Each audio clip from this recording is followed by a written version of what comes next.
So I'd like to invite Genevieve Savoie, President of the Canadian Retinoblastoma Society. The Canadian Retinoblastoma Society offers a sense of community support programs and advocacy within Canada for those affected by retinoblastoma. Genevieve will be leading the survivor panel discussion. Welcome, Genevieve. Thank you.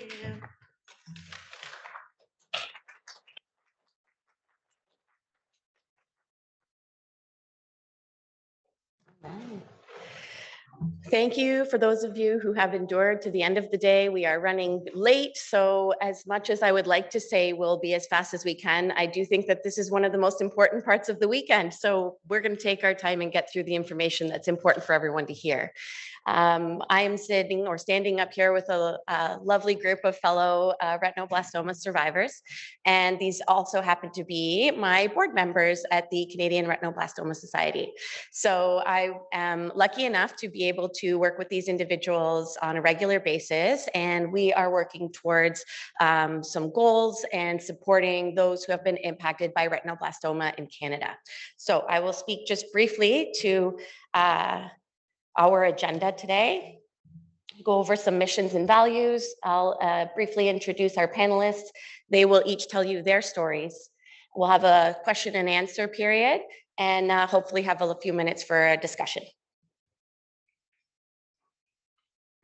So just before I move forward, I was actually supposed to be the moderator, and our treasurer secretary, Brian, was going to do the introductions.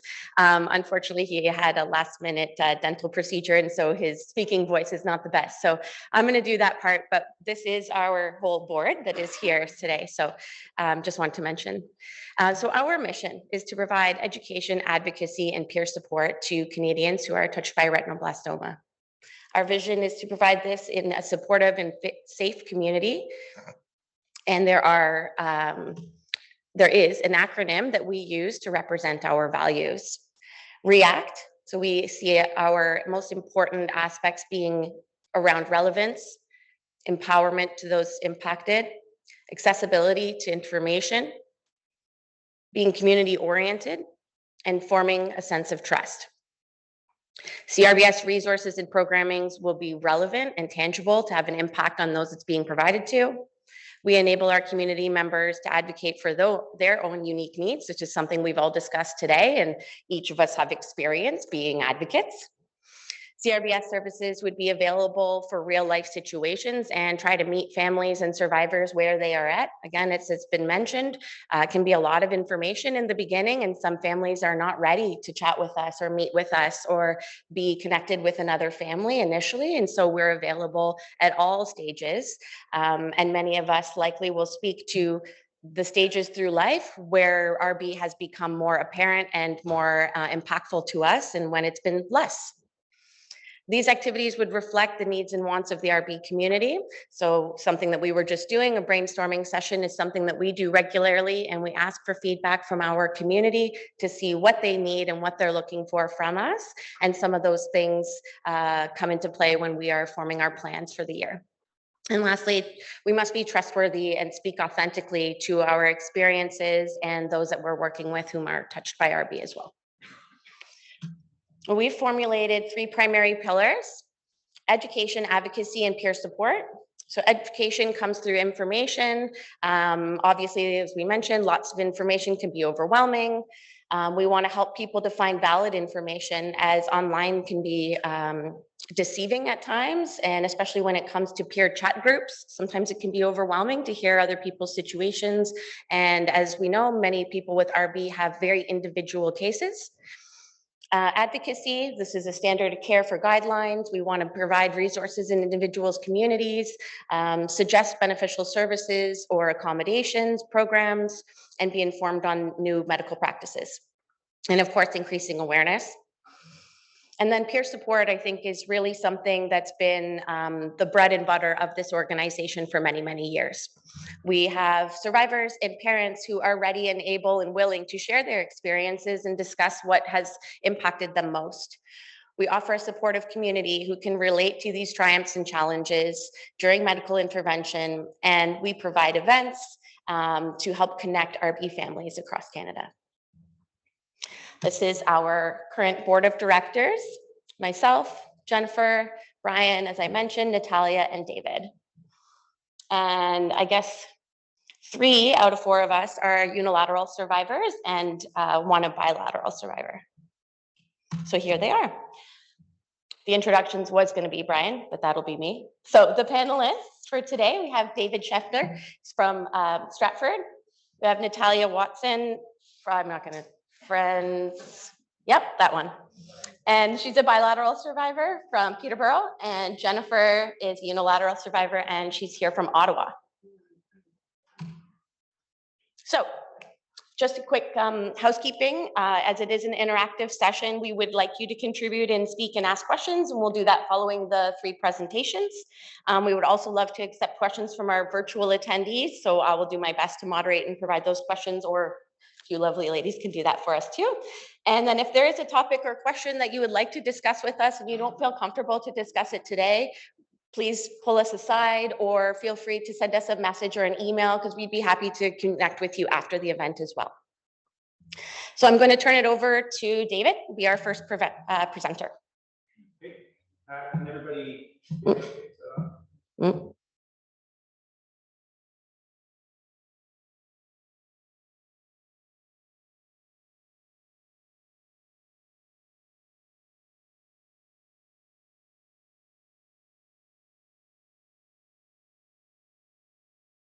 I can probably project if.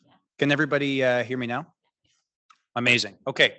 Thanks so much, Genevieve, and thank you all for having us on the Survivor panel. My name's David Shefter. As Genevieve mentioned, unilateral survivor. So my story starts at 8 months old, the way that many cases of RB are in fact discovered.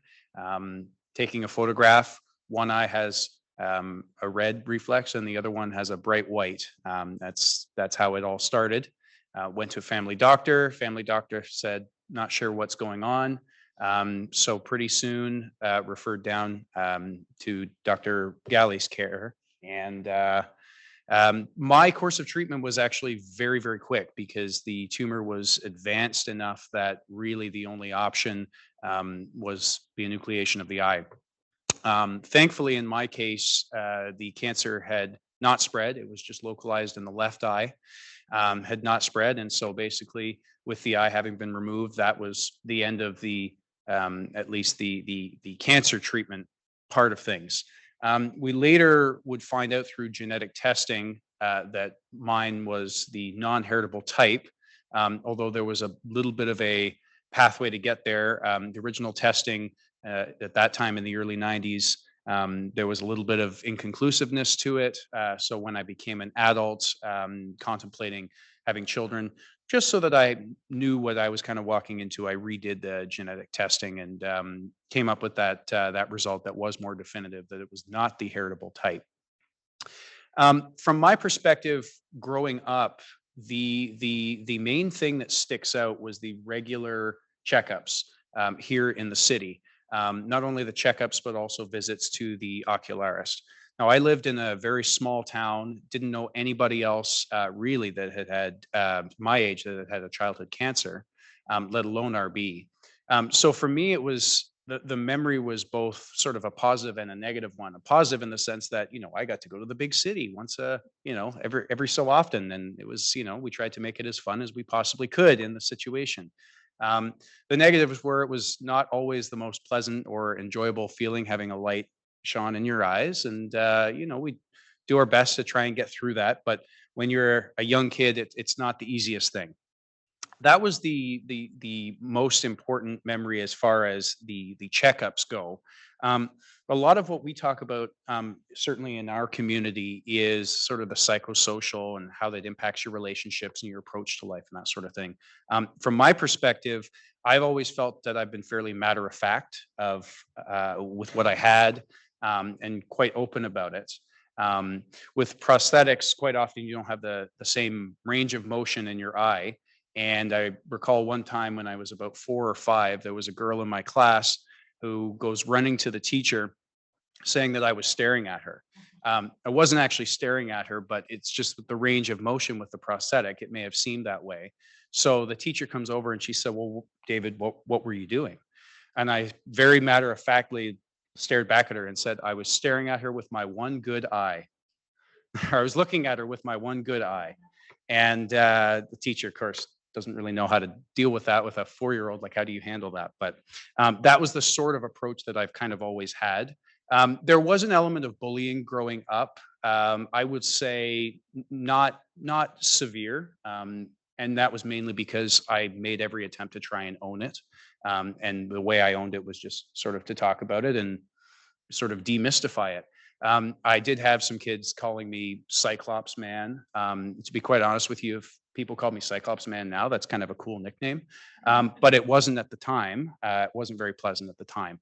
But really, those were the sorts of ways that I tended to deal with it.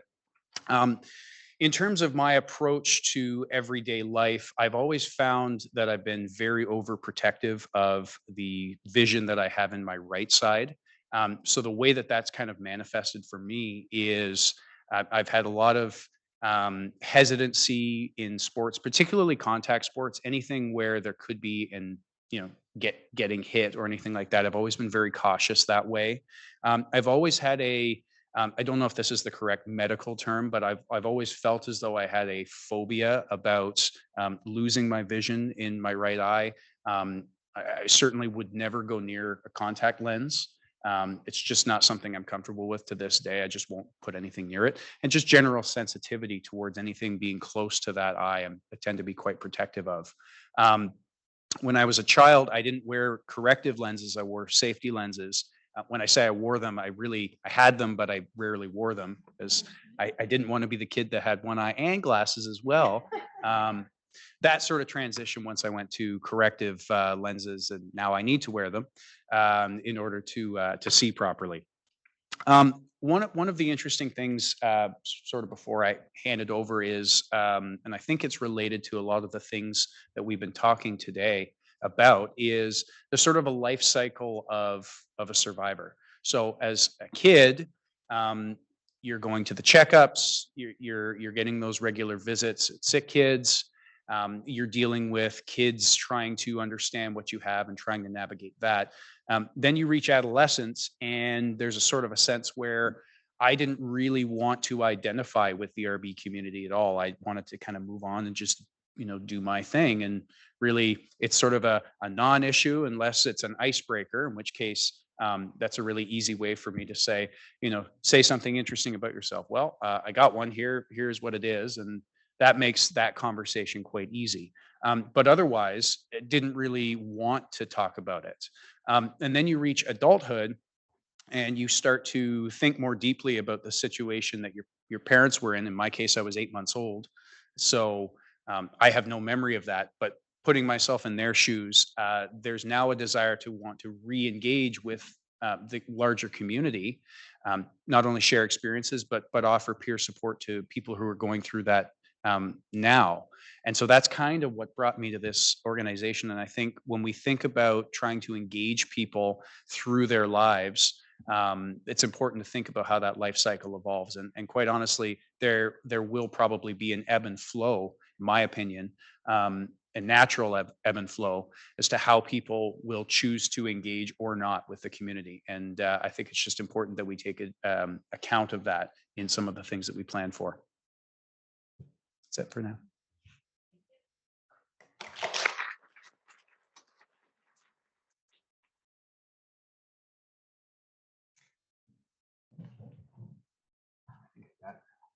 Here, try that. Yeah. Is this working? I think. No, not working. I just turned it up. Try that, see if that works. Pass the working one around. Is that better? This one's working. Oh, it's just you. It doesn't like me. Oh, okay. Is this one working? Yes. Okay. Amazing. Here we go. Thanks for that, David. It's going to be difficult now to follow that, honestly. So my name is Natalia Frasunkiewicz Watson. There's the pronunciation. Frasunkiewicz. Yes. Yeah, it's a big one. And so I decided to hyphenate when I got married and not drop that last name. Everyone always asks me, but it's part of who I am. So,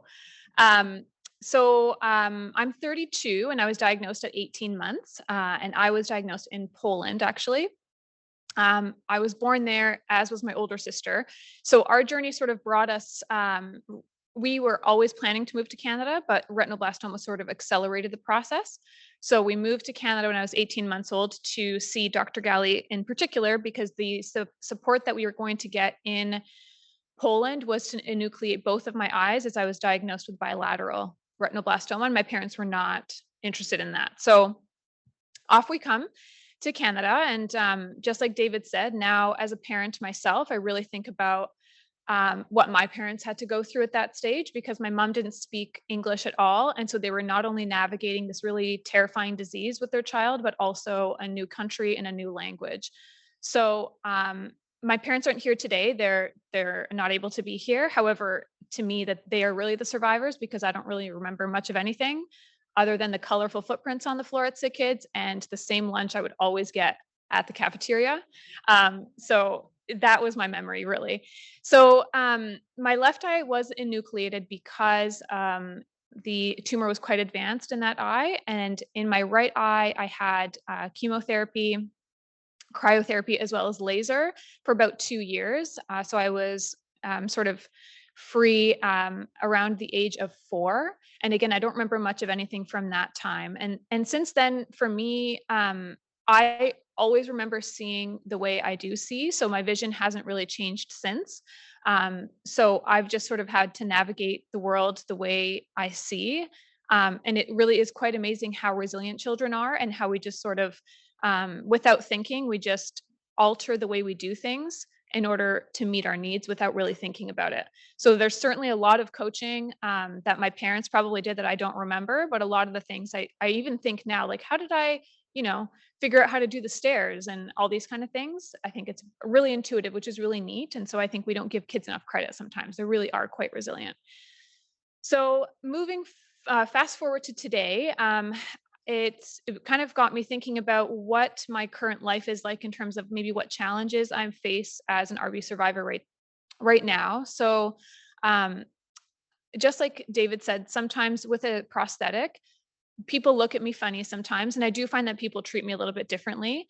I don't really quite understand why, but people are often uneasy when something looks a little bit different. So I try just not to hold on to that very much. If the clerk at the grocery store kind of looks at me funny, it used to bother me, but now I'm just like, it's not worth my time. I'm just going to buy what I need to buy and get out of here, sort of thing. But my approach is quite similar to David in that I'm quite open about where I'm at and what my needs are. I was even thinking about when I have job interviews, I don't usually share my experience, or not my experience, but kind of like my visual impairment and those sort of pieces. I don't share that right off the hop. People probably have a bit of an idea, but until I get the job itself, then I will kind of explain, these are my limitations and this is how I mitigate it. And I might need help in these different areas. And typically people are like, cool, that sounds great, kind of keep going. And I found that that's been really helpful for me. And that's kind of going off of the advocacy piece. That's what my parents taught me. Like know your limits and know what you need, and don't ever hesitate to ask for help, which has really steered me in a positive way. So the other piece I wanted to touch on is secondary cancers, because I know we talk about that a lot. So it really is quite a balance of being aware of secondary cancers and also not letting that sort of rule your world, really. So for me, I'm certainly aware of the things that I need to keep an eye out for. And at the same time, I just live my life like I do, like anybody else does. And if I have a little bit of an extra ailment, I'll pay attention to it and reach out to the people I need to reach out to. But I truly never think about secondary cancers, which is the way I cope, because otherwise I think I would be riddled with anxiety all the time. And it's just something that I don't want to take over most of my life. I just want to kind of live my life as it comes. The last piece I want to talk about is my new little family that my husband and I have. So my daughter was born in May 2021. So she's about 18, 19, 20 months. And so just like David, we did investigate a lot in terms of the genetics piece, since I have the heritable version of RB. So my husband and I had to talk really extensively about what is this going to look like. I actually brought him to a symposium in 2015. So that was hilarious to see, like, he was overwhelmed and also kind of amazed by how amazing this community is. So through talking to him and my family and our genetic counselor, we decided, okay, we're gonna give it a whirl. We did a bunch of testing when I was pregnant, and our daughter Olivia was born without any RB at all. So we kind of won the lottery in the 50-50 sort of thing. And it's not going to stop us if we decide to have a second child. We're still going to proceed because we know that this community is here to hold us and to really, we have such a support network because we know what might be coming down the pipe. And so I have no fear about what might or might not come because like we've talked in our board meetings, we are the most equipped people to have children with RB. So I think this community really helps with that and it really holds us up. So yeah, I just want to thank this community in general and our board, and yeah, that's me.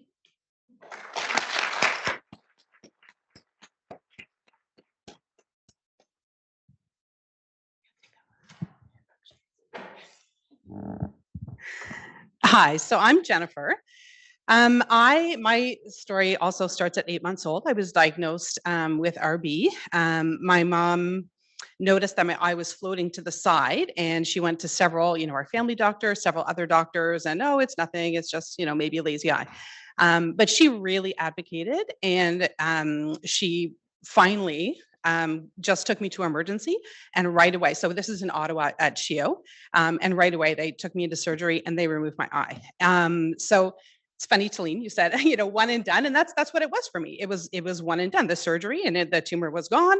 And the only follow-up that I ever had is once a year, I go to get my eye cleaned, and once a year I go to the eye doctor. That's about it. But my family, so I'm one of 5 kids. I'm a twin. So when I was going through my journey, my mom had 4 kids under 6. So she was trying to manage that plus, a little cancer journey. And so, my parents, they're fantastic. But we never, ever, ever talked about RB. I knew that I had cancer. I knew it was called RB, and I knew I had prosthetic, and that's all I ever knew my entire life. So, I think my parents never treated me any different than any other kid. They never let it hold me back. I mean, it's just not anything that we talked about. So, it really hasn't affected my life in that way. But where it really has affected me is the psychosocial side of things. So, my siblings, I have 4 siblings, and, they made fun of me, and their friends made fun of me, and they would kind of, put their foot here, and knowing that I can't see it. My mom thinking that it was a good thing. And actually this story, I thought it was a completely different story. And I only found out this year that is not actually what happened. So my mom, what I thought happened was that she went into my class and told the whole class, what was going on with me. But what I just found out now is that she just told the teacher just in case my prosthetic came out or just in case something happened. And the teacher decided to take it upon herself and make it an entire health class. So from that moment forward, I was tormented. I was teased. I was the one-eyed girl, all kinds of just ridiculous things. So, school was, it was hard.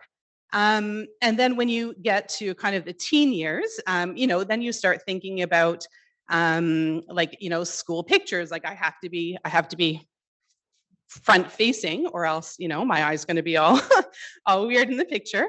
And, silly things like eyeliner, like how do you put on an eyeliner when you can't close your good eye?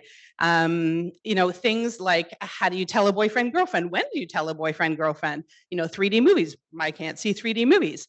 Where to sit. I'm blind on this side. Like I can't see these lovely people to the right of me. Things that you don't really think about, but it's things that, you have to deal with. And teen years are hard enough, but when you have all of this on top of it, it just, makes it that much more difficult. And, until I joined this group, I didn't even know that aftercare was a thing. I didn't know that you could be supported through your adulthood. So I'm glad I know that now.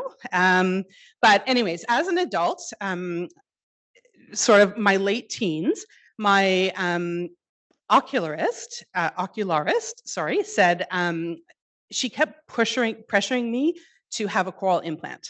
Every time I went there, her friend was a surgeon, and she just pressure. And finally, I said, no, I'm not doing it. I've lived my whole life with this. And that was a turning point for me. That's where I just decided, Who cares? I don't care. I don't care what people think of me. I don't care, how it looks. This is me. And it took me this long to be comfortable with it. And I'm not going to let anybody take that away from me. So that was a really big turning point for me. And then sort of going into adulthood, it's things like a job, like, do you disclose it as a disability? I don't consider myself to have a disability, but in reality, I'm half blind. I only have one eye. So, things like that. Adults are, say some silly things too. And because nobody really understands it. But going through parenthood, so I have a 7-year-old and, I'm still figuring it out, but it's things, you think about, how and when do you tell your kid?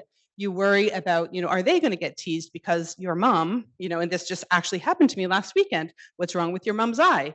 And so things like that I never even thought about. These lovely people, I went through genetic testing as well. And I was told that I was non-hereditary. However, and sorry, I'm emotional. My daughter was just diagnosed with a brain tumor. And so it makes me think, is that part of the RB? And she had neurofibromatosis as well. And so they see it tied to that. But now I'm wondering, should we have them, is it part of RB1? And just today, I just got that thought from the other panelists. I think it's a journey. Obviously, life is a journey. But there's, at every stage, you kind of encounter different things. And, I'm so glad that I found this group because they're my team. And now when something like that happens, I can message them and they're there to support me. So I just want to thank all of you very, very much. And for this community, the reason I wanted to join is because I never in my entire life met anyone with RB until I met this group. And so today, this is only the second time I've been around people in person that have prosthetics eyes as well. So this group, what we do, it's so important. And the peer support is really, I think, underrated because it is such an issue. And so, hoping that we can bring some light to it and, just make sure that the support is there for the kids that need it. That's it.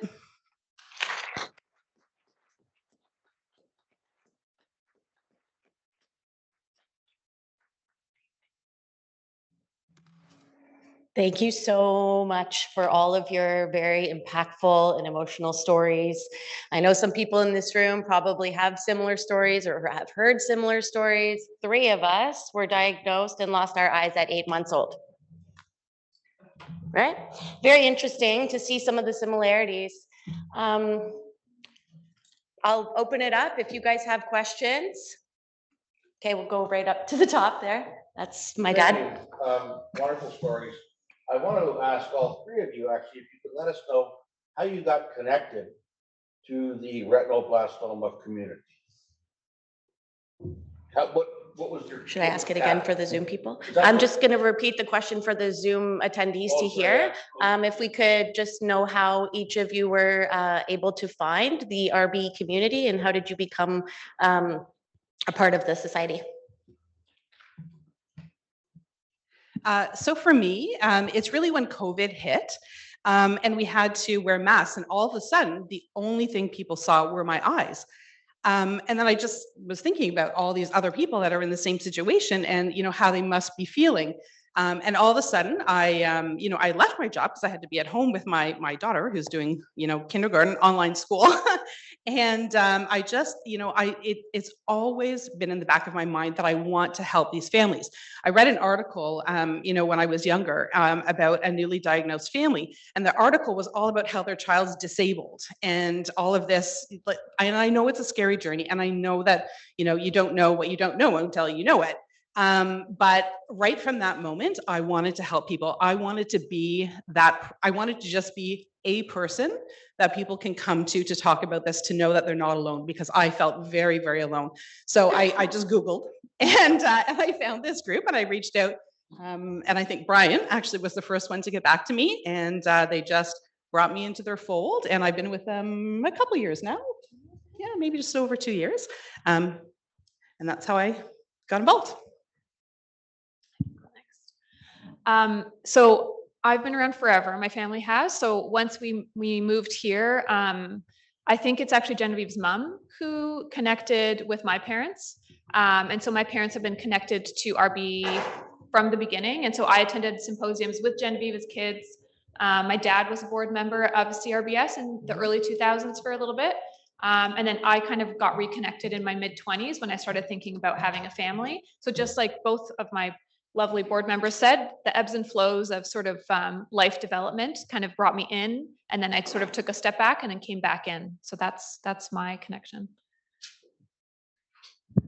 In my case, it was also, in a sense, pandemic related. As an adult contemplating children, I was starting to think again about double checking on that genetic testing. And wanting to start giving back to the organization. Didn't know much about the organization, but my workplace had a charitable giving campaign in the early stages of the pandemic, and you could basically nominate any registered charity. So I looked it up, and hey, it's a registered charity. Fantastic. So designated the organization, and then that's how I was connected. We went on and moved forward from there. Great, thank you. Does anyone else have, I think I saw another one. Yeah, up top. And then I'll come to you to lead. Jennifer, I think you had mentioned how like your family never talked about it again. And so my daughter, who's 5, I talk about it very openly. And I told her what she has. She's also was diagnosed at 3, so she's very aware. She wasn't a baby going through it and where you can't remember. So, excuse me, she remembers.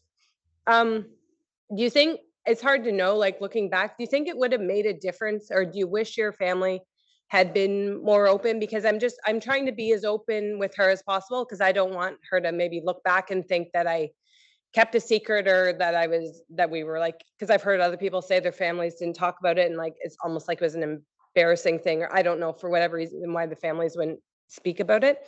So do you think it would have made a difference? Because I'm just trying to be like very mindful of like the mental health aspect of this, like down the road for her. So like just telling her, coming here today, like you are going to maybe meet some other kids who have the same cancer as you or have a sore eye, and like telling her why she's here. Would it have made a difference for you, do you think? Yeah, so I'm of 2 minds. So I in one way, I think it was good that my parents didn't talk about it, because I just lived a completely normal life, and it never was something that I ever even thought about. But at the same time, I didn't know anything about it. I didn't know anyone around me. I didn't know how to navigate. I didn't know anything. So I think that it's not something that I would have wanted, every day to it be just kind of take over my life. And I'm now this kid with RB. But I think just having the door open and knowing that if your child ever has any thoughts, concerns, things that they're going through, just to know that they can always talk to you and that you're always there. So it's good that she knows. And I think you're doing an amazing job. Just being here, means a lot. And I think that your child will see that and know that they're not alone and they have somebody in their own home that they can talk to. Yeah, and I think the reason why I'm here, not necessarily for me, but more for her, like you said, so that down the road, she needs a support group. I know where I could turn for her, or where I could leave her when she's of age, that might be something that, right?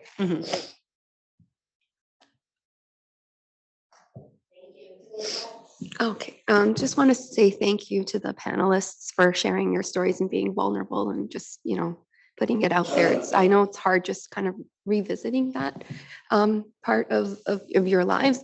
My son, Logan, actually has like exactly your story, David. Like it's crazy. Like we found out he had like this glow and took our findings to our pediatrician, who thought I was nuts and said, I think you're overly anxious. And we persisted, and she sent us finally to an ophthalmologist who basically sent us here immediately to be diagnosed. And yeah, I mean, he had his left eye removed, enucleated at 6 months old.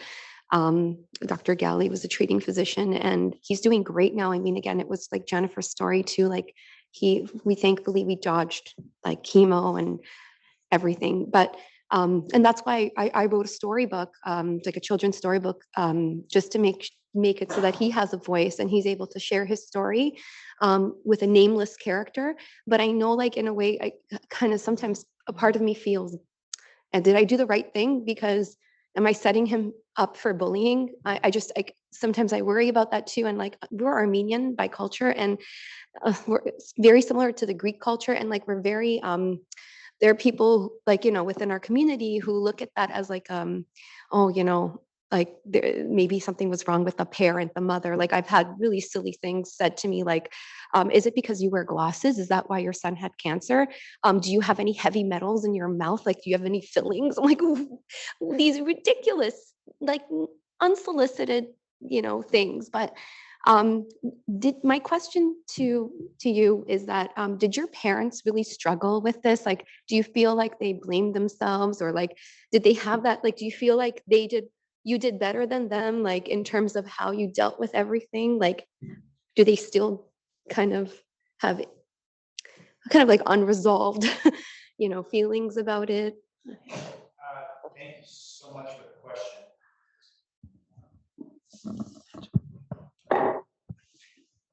Yeah, I'll break it first and then I'll. Thank you for the question. I really appreciate it.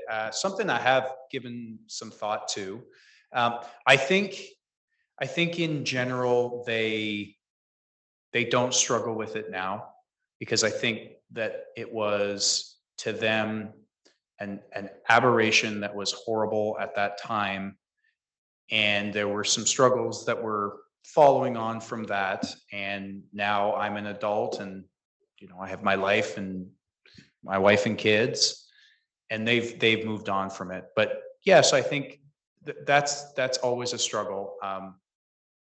My father worked for a time in construction at one of the nuclear power plants in Ontario, and so his concern was like, was the fact that I was working construction there, could that have contributed to it? And I think the reality was the reactors weren't working at that time. It was just construction. So it's like, I don't think you can get anything from the concrete that you were laying, but it that sort of speaks to, was there anything that we could have done? Had we known, could we have taken to the doctor earlier and maybe saved the eye? Well, you can tie yourself up in knots thinking about what ifs in life, but I think the reality is enough time has passed that they've come to peace with it, that it just was. It was a terrible thing that happened, and it was very difficult at the time, but you move on as best you can. But I can certainly empathize with the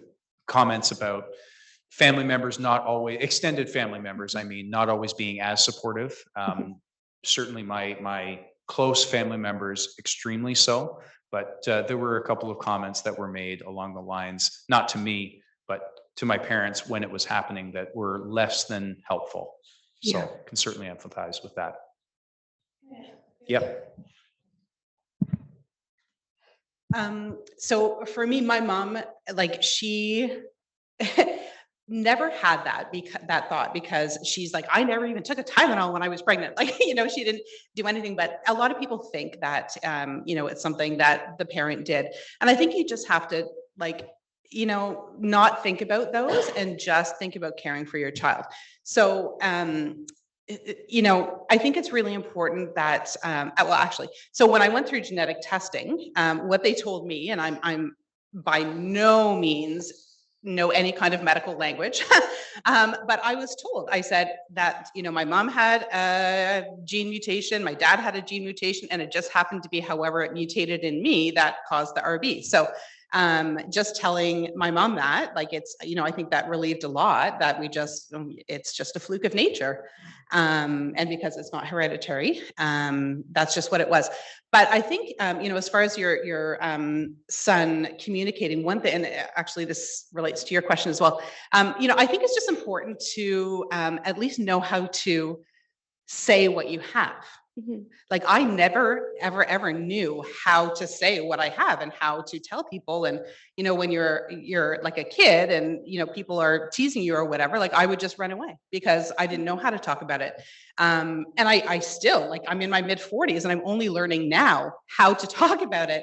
And I was part of a symposium, I think maybe a couple of years ago, where there was a young lady, she's, I think from Australia, she's amazing, Sarah. And she talked about how to tell your cancer story. And I was like, my mind was blown that you actually can think about this. So, I think as long as they just know how to talk about it, I think they'll get through. And don't blame yourself. Yeah. Yeah. So hard. Yeah. And I never for 1 minute blamed my mom ever. It didn't even cross my mind, the thought. Yeah. It's just a horrible feeling. I have just one more question. So when you had children, did your children get tested after birth? Like, is that what happened? Because like what we've been told too is that we have our child had the non-heritable version of RB. And like we were told that once he's ready to have children and child is born, that's when they test them. So is that how you confirmed it, David, too, that you had non-heritable or? Sorry. So I had some genetic testing done in the early 90s, Mhm. and it came back a non-heritable version of the mutation. But the results were somewhat inconclusive. I believe there was some sort of inconsistency in that specific test at that time. Mhm. But we think it's the non-heritable. When I had kids, I did my own genetic testing just to reconfirm that and was able to reconfirm that. Okay. So the recommendation that we were given, and we did talk about it, and sort of my wife and I decided how we wanted to handle it. They basically said, if you would like to do genetic testing on the child when it's born, like advocate for it, and we'll do it. But statistically, this is what the risk looks like. And when we reviewed that, we decided that rather than doing genetic testing, we would just do enhanced kind of monitoring. So for my optometrist, we were able to advocate and get both of my daughters in much earlier than they would typically be seen by an optometrist, and on a much more frequent basis, just as a precaution. And they've been very accommodating in that regard. And we decided that, weighing kind of all of the, the pros and cons of, do we go down that road or not? We felt that sort of that enhanced monitoring was sufficient for our purposes. And none of your siblings both ever encountered any issues in terms of their health or anything No. Oh. No.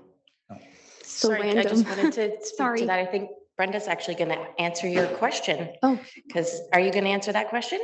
When I was looking to become pregnant, Oh, I let me went to turn- Brenda and I said, what are my options? And she outlined all the things. And I think Natalia did the same.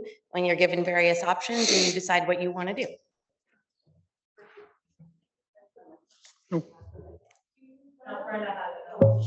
So I'll address the genetics of the unilateral non-genetic parent first. For some of you, we actually have the tumor. So we know the two mistakes in the two copies of the retinoblastoma gene were damaged in your tumor. And we look for those exact errors in your blood and find it's not there. But particularly in the early 90s, our test was in development. It wasn't as good as it is now.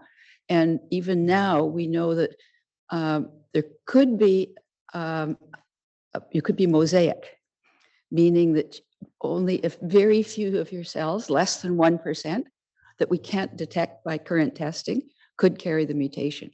So, and that would be the mutation that's from your tumor, one of the two copies. So if we don't have any tumor, we don't have that answer.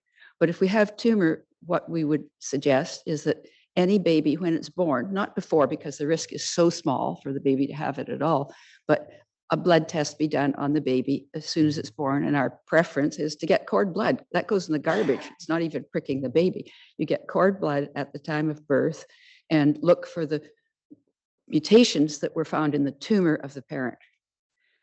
That can apply perhaps to Jen, maybe.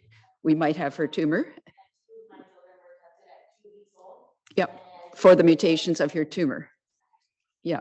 But I think Natalia, and I'll call her by the name I've always called her, that we may or may not have her tumor mutations. I don't know. I can't remember. Probably we do. We probably even have tumor frozen somewhere for most of you. Which leads me, does that answer the genetic question? Then I have another. Yeah, absolutely. Okay. So my other question is for the four of you and everyone else in the room. We have kept your records and the drawings of the tumors in your eyes in what we call the red chart. And we have 3 filing cabinets full of these red charts. Some of them are 4 inches thick and some of them are quite thin. For unilaterals, they're probably quite thin. But now the whole hospital's gone digital. We have this wonderful EPIC program, which is driving us crazy, but is actually really good. But it has nothing of the information about your childhood retinoblastoma. So we got a grant from the Guerin Clancy family to actually take apart these red charts, and rather than just put them in the garbage, which they wanted us to do, or put them in Iron Mountain and pay for them forever to sit there that no one will ever go and look at. After I'm gone, no one will even know they're there. And or do we take them apart and digitize the critical pieces out of them? So we're well underway doing this. We have brilliant people working on it, and it's well underway. So we're going to end up with them in your medical record. So my real question for all of you is 2 parts. Do you want that record? How many of you know about your retinoblastoma? How many of you know what the tumors looked like in your eyes? I don't, but I would love to know personally. Yes, sir. So they actually, when I went through genetic testing, they found my tumor from 1979 in the bowels of the lower level of CHIO in Ottawa. They had it. And so they were able to actually look at it and find out exactly what happened and what it looked like and what it was. So I was so surprised, but I don't know what they're going to do with that now, but. Well, I think that's probably, they found the glass slides that the pathologist talked about, the glass slides. They found those glass slides so they could prove you had retinoblastoma. And actually, when Catherine Ramsey was the grandmother who walked into the clinic with her granddaughter who had retinoblastoma, she had no idea why she'd lost one eye, but we could see she had only one eye. And she didn't know what had caused it. And so we actually found her glass slides in the bottom of the Banting Foundation. But so the one other thing I'll say is when I went through genetic testing, they sat me down at a table and they just, with a pen on paper, just kind of drew it out. But I never got any official, nothing actually a report or anything of it. So I would love to have that information accessible. I'd love to see what, and I was just with what my daughter's going through, I would love to pull that out and just see what exactly was said. And I didn't even know that, I only learned the term unilateral when I joined this group. They talked about unifocal and things like that. But yeah, I would, if I could get my hands on it, I would love it. we don't have a red chart for you, Jennifer, because you weren't at Sick Kids. I know. But the red charts are all halfway done, being thinned down to the key pieces of paper in them. And we're keeping there all the drawings of each stage of the tumors. Some of them I could draw out of my brain from some of you, but they're all there. And then those will be scanned and put into EPIC, the big database that will, with all your other history that's there of your retinoblastoma. But you don't have access to look at that, even though you own your medical record, you don't have access to look at it. So I wonder if the red chart, real drawings with colored pencils and everything, are something you would like us to give back to you. Yes. You'd like to have the drawings and the key pieces out of your red chart, including final summaries of all your treatment at Sick Kids by Helen Chan, written in micrographia on one patient page. They're beautiful things. We're keeping those too. So we would be happy to give those to you. Circle and there's a tiny little postage stamp with a little note in it. Yes, yes. Yes, yes, yes. you need a magnifying glass to read them. Yes, but they're beautiful, and we would be very happy. I would love to have the whole group of the CRBS to say, yes, you would like your records back, the raw stuff that will be digitized for your descendants if there anyone's interested in the future. Can you call the people at CHIO for that? Yes. Yes. There's also a really interesting research project in that, which is a before and an after quality of life project in what you think before you actually receive these records, and then what happens afterwards. So that is a transfer of information, a release of information, an improvement. And if I can just sort of add on to what I was saying, just alluding to the comment about telephone. Sorry, I'm allowed to put this on now. Oh, that's good. Talking from a professional perspective, because I'm not a retinoblastoma survivor myself. I'm a healthcare professional who looks after kids and families with retinoblastoma. But the speaking to kids and telling them about their disease and everything like that.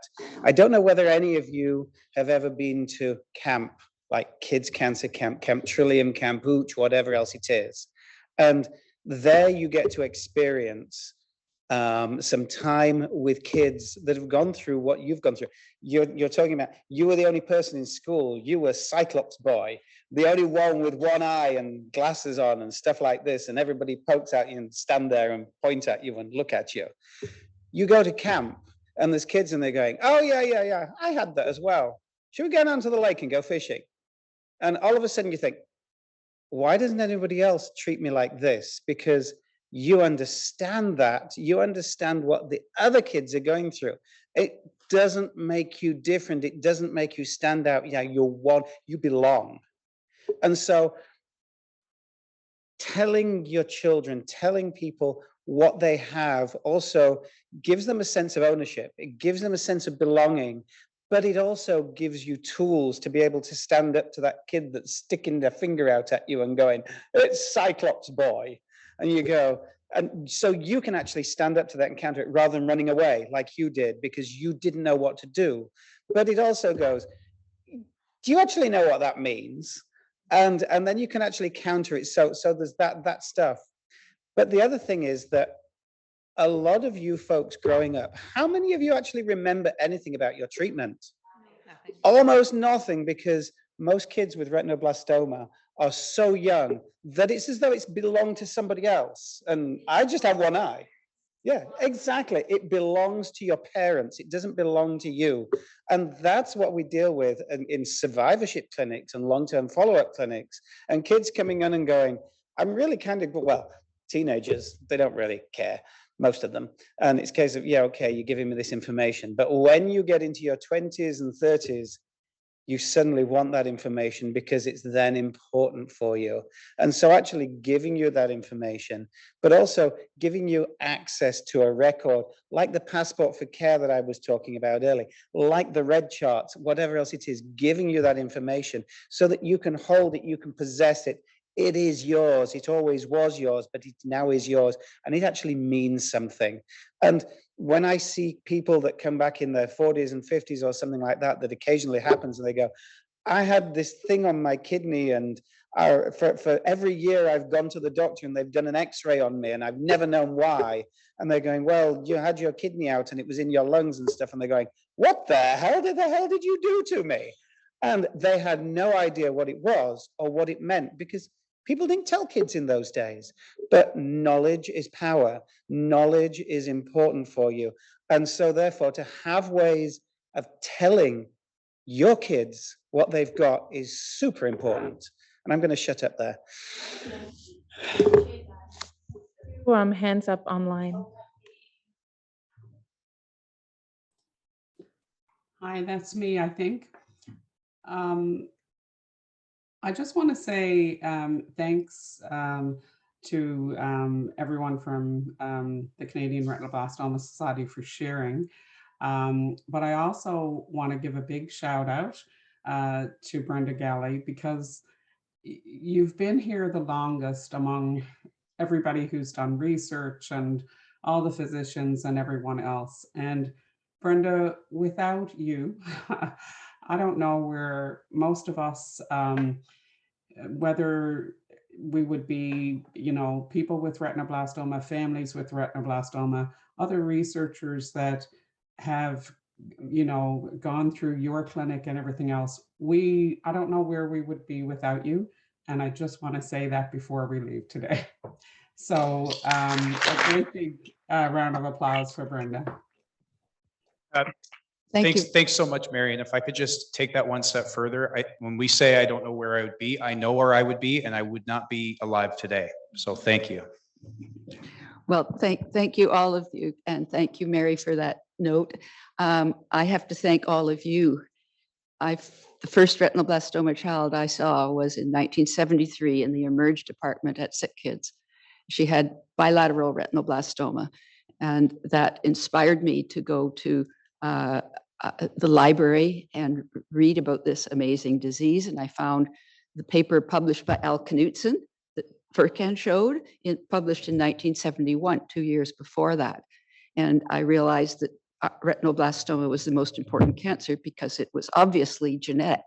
And that's set my whole career off. I might have done something totally different with my life and been quite useless.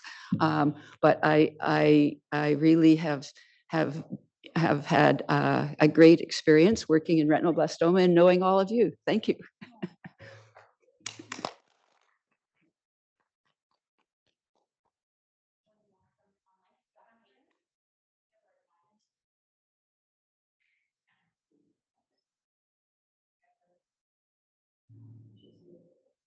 Catherine, do you want to unmute yourself? Hello, sorry, the sound transmission has gone off. Can you hear me? Yes. Thank you. I can only echo the comments about Brenda and where all of us would be, including those of us who have learned from her. Always at the edge of something new and something different. And not everybody has a red chart, but I wonder if we couldn't create something we called the red chart digitally for all of the patients who got standardized care. Ella, we're going to find out which basement those things are in and find them, because I have found old things that are on onion skin in the basement. And maybe we can create a digital form of everybody's diagrams so that they're not getting just paper. But we should have some kind of standard format for it. So I think I hear a project coming on that would be patient driven, should attract funding because it's cancer material and could be Canada wide. And maybe we can get all the other places that have some records somewhere to join us. But I think this would be a really worthwhile thing. And I think we heard lots and lots of requests for it. Can somebody look around the room in Toronto or look online and see, is that getting thumbs up? It's got thumbs up from me. I see some other thumbs up, but that project is well underway. It's called Depict Health. And that's the database that sits right now as a demo on Azure Cloud, but it's not working today because they're busy getting it ready to go live, really. And that will have, we will take the red charts data, we'll put all of that into Depict Health, and you will all have access to your data at that point, when you consent, but you'd have to consent for us to put you in Depict Health. But if we're not in Toronto, trying to get us into Depict Health in different places needs people. So whatever alternative we got, it would be really lovely to be able to provide people their old records, not just the new ones going forward. Thanks.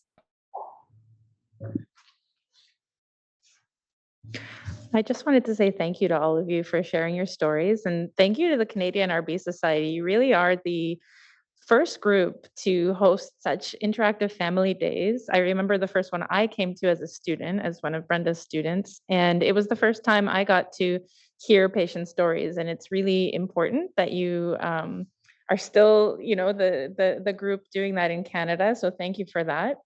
I'm curious about, I guess, Jen and Natalia, since your parents were such key initiators of the Canadian RB Society, when you guys were teens, how important was it for you to engage? A lot of parents ask us, do you have any programs for teens? What should we be doing based on your experience? Well, I think we all agree that the ebb and flow didn't take place during our teenage years.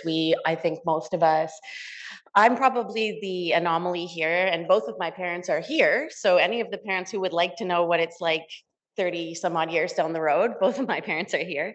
But my mom was the original one to start this organization, and she saw a need for connection. And so 37 years ago, she decided that this would be an important factor to bring together families, and that connection was so important. And so when the questions asked about telling your story and building confidence, I've been public speaking since I was 5 at things like this. So telling my story feels like a tape recorder. Kids come up to me and will poke fun, and I've got every answer.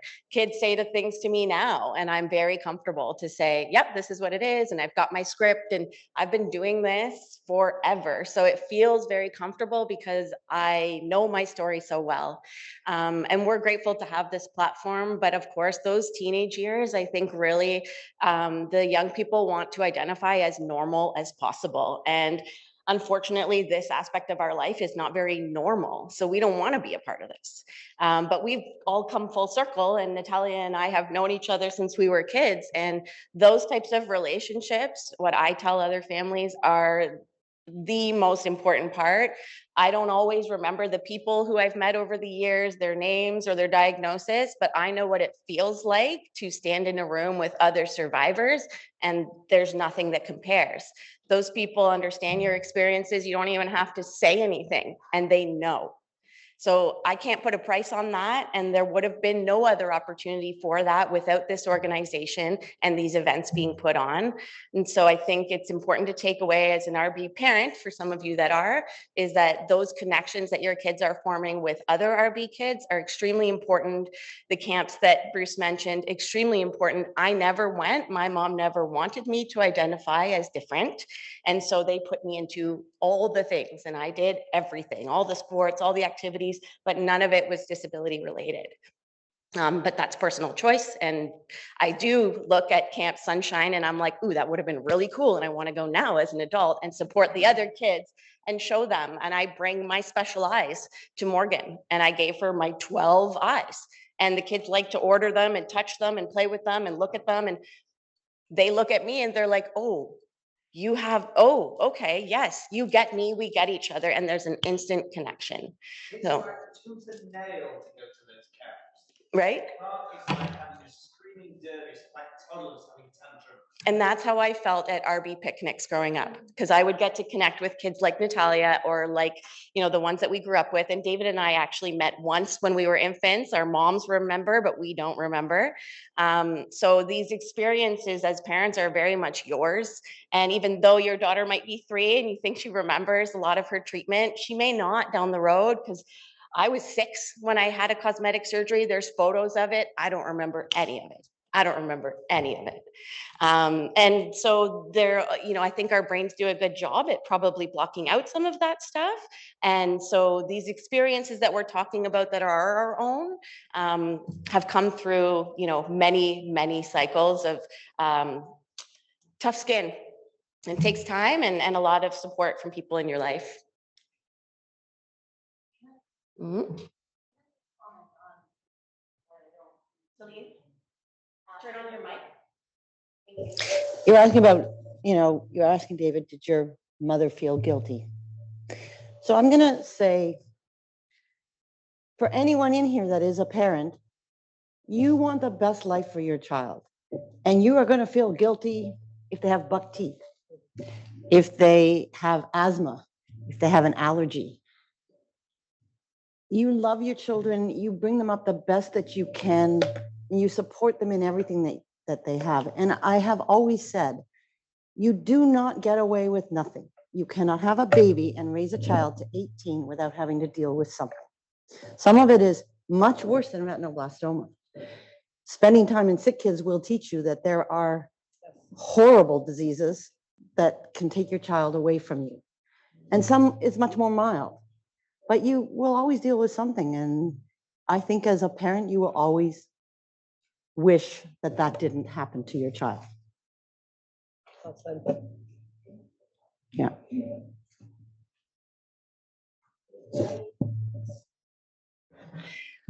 Okay. Well, we're very, very grateful for the opportunity. Thank you so much for those of you that have stayed and endured the extra time. And we will be having another event tomorrow as we are celebrating the 20th anniversary of our charity's status. Yes, we've been around for 35 plus years, but we were officially became a charity 20 years ago. And so we will be celebrating that tomorrow afternoon. So we hope to see you there. And we have some of our upcoming events for this year. And of course, you can check out on our website. And please join if you haven't already via our website, our membership, and we send out information about when these are coming up and what topics we'll be discussing.